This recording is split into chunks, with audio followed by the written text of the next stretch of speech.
من است و تو از کجا اومدی؟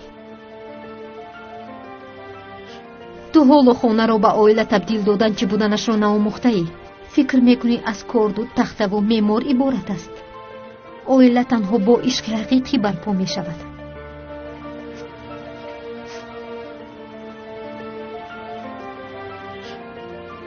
تو از کجا میدونی که عشق چیست؟ تو یک دردی سری.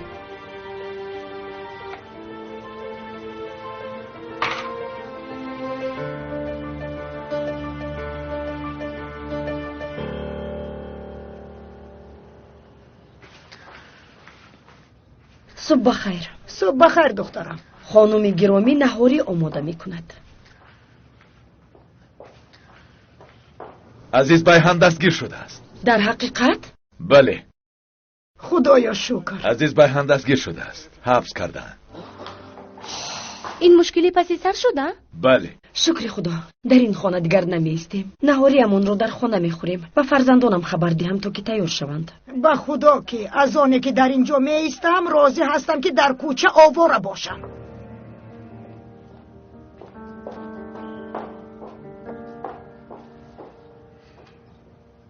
حس کردید که هوای اینجا خیلی تازه شد؟ میتونیم نفسی چقور بگیریم.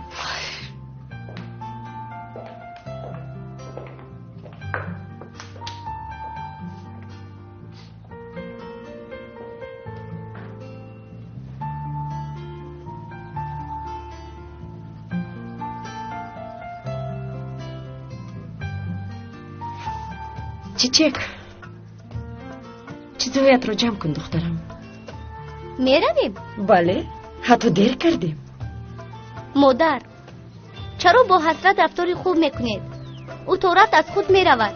اگر شما رفتاری خوب نمیکردید برایم شپاتی نمیزد. جانم، نخود من تو رو پس زنم. همه چیز وقتی خود رو دارد و این چنین نقشه مادرت هم. یعنی این همه رفتارتون حیله است؟ میدونیستم. این سری بین هر دویمان. مایلش فهمم مادر جان.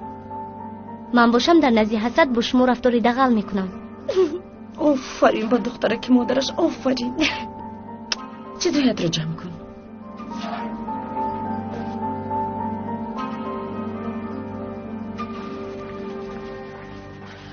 ما آماده ایم. میرویم. مایلش اگر خواهشی رفتن داشته باشید روید. اما فرزندانمون رو احتیاط کن. من خواطر هستم. پس آمده فرزندانت رو خبر گیر. جای ما معلوم است.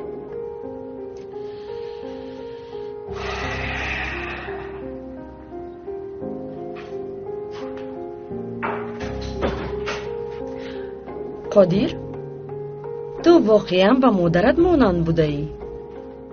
نفهمیدم. آخر این روز بر این روشن است. چشم هر دویتون به مال دیگران است. لیکن میدونی که این کاری مرا آسان کرد. یعنی چه گویم، اون ایجی به مرد مناسب نیست. مرتبهش پست است، اما به تو خیلی مناسب است. بدی مرد استفاده بر. در واقع بسیار صمیمانه صحبت داشتید. آیا ایجی برای پرسیدن احوال مرد آمده بود؟ دیروز ایجی آمده بود. با قادر صحبت صمیمی داشت. برای پرسیدن احوال تو آمده است. گفته از قادر پرسان شدم. تو میدونستی؟ نمیدونستم. برای چی بدو درت نگفتی قادر جان؟ مهم نیست مادر. بیایید میرویم. به فکر من هم مهم نیست. رفتیم.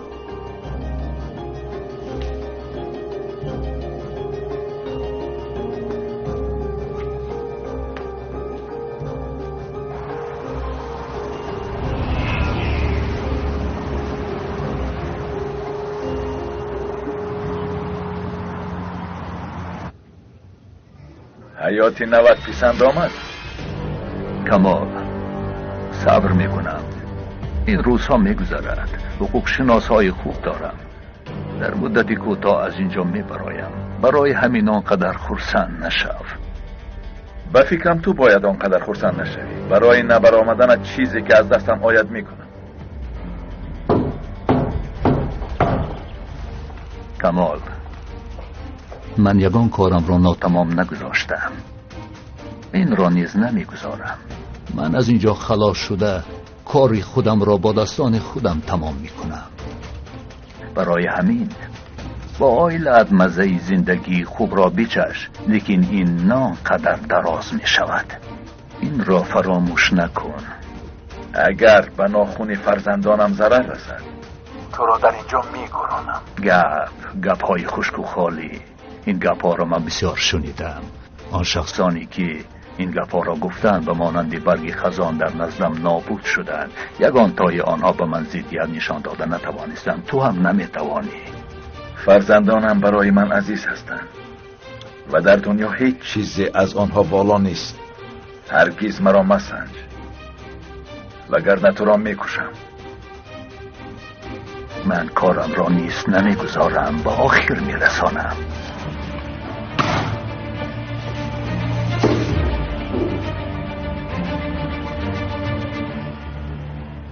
کمال میترسی، به مانند سگ میترسی.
پنشر میدیا تقدیم میکند. دلبرم به سفر کرد